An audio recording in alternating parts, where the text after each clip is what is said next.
I'm sure this is at least the third video you're watching about these Neopets NFTs, so I'm gonna skip all the background stuff and get right into the first red flag applies to pretty much every NFT project, so I'm not going to be too harsh on this one, but it is something that needs to be mentioned because it will set up the framework for understanding why the other red flags are a deal breaker for me. We need to be clear that people who buy NFTs are not buying because they like the art or because they think it's the future of the internet. They are buying NFTs to make money, usually by getting in early and either flipping the NFT for a quick profit or by letting the NFT appreciate over time. Either way, the goal of NFT buyers is to make money, and to talk about the crypto space in any other way would be dishonest. The standard NFT drop plays into that flipping aspect and pretty much sets itself up as a rug pull. Here's how it works. New projects will offer a limited number of slots on a whitelist. These whitelisted buyers are given access to a pre-sale where they can buy the NFTs, usually at discounted prices, before sales open up to the rest of the public.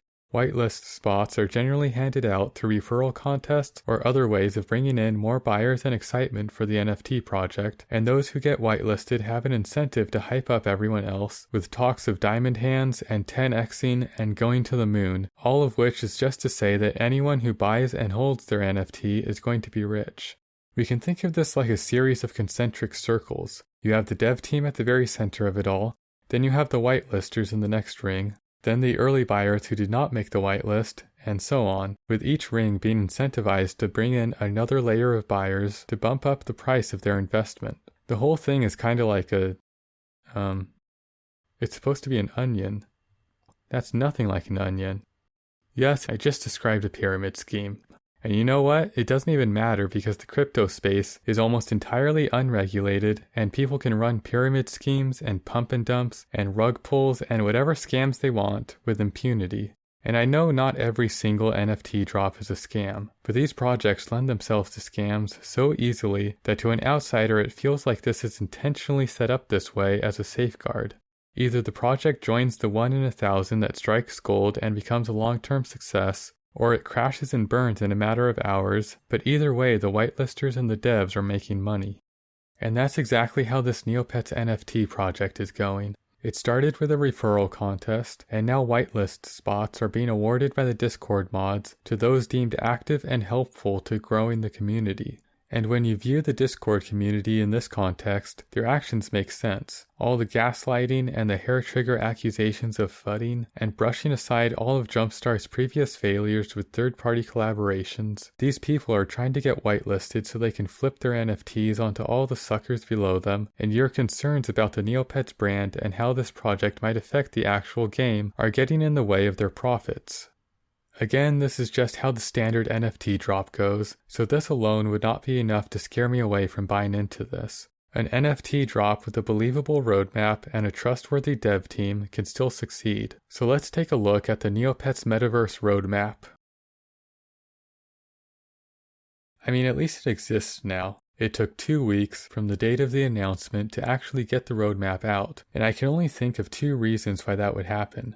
Either the roadmap did not exist at the time this project was launched, or it took 2 weeks to get the already made roadmap into the hands of whoever's job it is to post updates on Medium, and both of those suggest some problems behind the scenes. By the way, the Medium thing is also kinda weird. The project does have its own website, right here, the Neopets Metaverse Collection. This is where you go to get your Neopet NFT. Well, after you go to the Radium drop zone to enter a raffle for your Neopets Metaverse Collection drop box that you paid for with the Solana cryptocurrency that you bought from a third-party crypto exchange and then transferred into your crypto wallet that you downloaded from a different third-party website. Point is, this is where you go when you want to look at your $1 million JPEG. It's also presumably where all the interactivity mentioned in the roadmap will be added. So why is the roadmap posted on a Medium blog and not the Metaverse website? I spot-checked a bunch of upcoming Solana NFT projects, and every single one of them had their roadmap displayed on their main site. Again, this makes me suspect that things are either very disorganized, or none of this stuff was actually thought out before launching the project. As for the roadmap itself, there is no timeline for any of this stuff. Now, it's not entirely uncommon for NFTs to simply list their project phases with no deadlines, but it's more common to see roadmaps structured by calendar dates or sales benchmarks. It's just more comforting if you can point to a stated deadline and say, yes, this dev team is on track to deliver. Although this roadmap does have one very unique feature that I didn't see in any other project, a legal disclaimer. I'm not making this up. This whole thing ends by saying the roadmap is not intended to be legally binding and that no reliance should be placed on any such forward-looking statements or information. No other project I looked at ended their roadmap with a legal disclaimer that basically says, it's your fault if you think we're actually going to do any of this. So of course there's some risk involved in buying an NFT, but how much could you possibly stand to lose on one of these things? I don't know. They won't tell us. All we know is that the drop will happen sometime in October, but at the time of writing we're already a third of the way through the month, and we still have no drop date or mint price. There were 91 upcoming NFTs listed on the Sol Analysis website. 3 of those did not have a mint price listed, and a full 2/3 of the projects fell in the 1 to 2 Sol range, or 150 to 300 USD. Only a few of them went below 0.5 Sol, and the cheapest by a decent margin was 0.1 Sol, or about 15 USD, and that 0.1 project is capped at 10,000 NFTs in their collection. Oh, and they also have a roadmap, and it's listed on their official NFT site. Just saying. Anyway, that 10,000 number seems to be the unofficial upper limit for NFT drops. I saw a few at 11,000, but everything else was capped at 10,000 or less. Keep in mind, scarcity is a big part of what allows NFTs to appreciate in value. So even the cheerleaders in the Discord server were a little bit skeptical of the Neopets Metaverse's lofty goal of selling 20,000 NFTs. Even at a generously low mint price of 0.5 Sol, that's a $1.5 million cash grab by NetDragon. Or Jumpstart? Whoever's behind this. Who is behind this anyway? The fact is, we know absolutely nothing about the team that's running this project. The Metaverse site lists 3 companies, Neopets, CherryPix, and Moonvault. CherryPix describes itself as a tech startup headquartered in Hong Kong and acquired by NetDragon, a large gaming corporation based in China. Neopets was sold from Viacom to Jumpstart in 2014, and a few years later Jumpstart was also acquired by NetDragon, so there's that connection at least. Moonvault is the mystery one here. It was started earlier this year, has a website consisting of 2 pages, and seems to have no history that I can find. The LinkedIn page places it in Hong Kong, and at least 2 of its co-founders worked at the same large financial institution before creating Moonvault Partners. So there's probably some link between Moonvault and one of these other companies, but I wasn't able to find it. But I can't see how else this ghost of a company would be entrusted with the largest brand to drop on the Solana marketplace to date. The Neopets.com team has put out official statements saying the NFTs are being made by an outside company so we can roll out all the familiar faces of TNT. The NFT Discord mods consist of a few admins who straight up refuse to say which company they're with, and a few other mods who are from a third-party blockchain community management team. We haven't met any of the devs, and when the NFT community feigned excitement for the roadmap and called for a dev AMA to keep the hype going, the mods completely ignored it all. It seems like nobody is willing to put their name on this project, and both the Discord mods and whoever is doing the Medium posts and the Twitter stuff keep allowing everything to fall onto the Neopets team, leaving TNT to deal with the problematic mod behavior and the ever-growing community backlash to a project that TNT is not even involved with.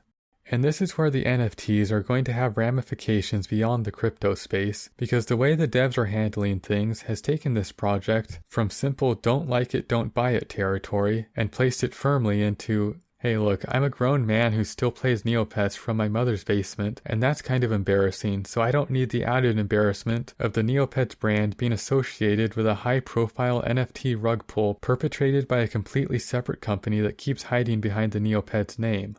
Thanks. Territory.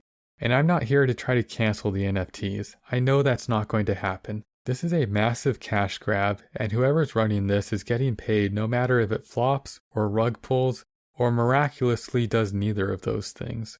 I just wish they would publicly take responsibility for their project and stop letting people blame the Neopets team after every dumb tweet from the Metaverse account. Even though I wrote and recorded the original script in a single 24-hour window, it was still outdated by the time I woke up the next afternoon, thanks to another dumb Twitter thread from the Metaverse account trying to educate us Neopet NFT haters, as if the problem is that we just don't understand what NFTs are. Then there was another Discord mod that had to be fired, but the reason for this addendum is the update to the whitelist. Turns out the Radium drop zone doesn't allow for pre-sales, so the whitelist got changed to a giveaway instead. I mean, it's good that whitelisters are still getting their NFTs, but I don't understand how it took the dev team 3 weeks to figure this out. I also want to point out something I initially missed with the roadmap. There's no guarantee of revenue sharing or passive income. This is different from the play-to-earn stuff mentioned in Stage 2. I'm talking about royalties and staking and airdrops. Again, this is just coming from spot-checking a bunch of other projects, but all of them included some mention of what you would earn for holding your NFT, and several projects even included donations to related charities, like food banks for food-based NFTs and animal conservation centers for animal-based NFTs.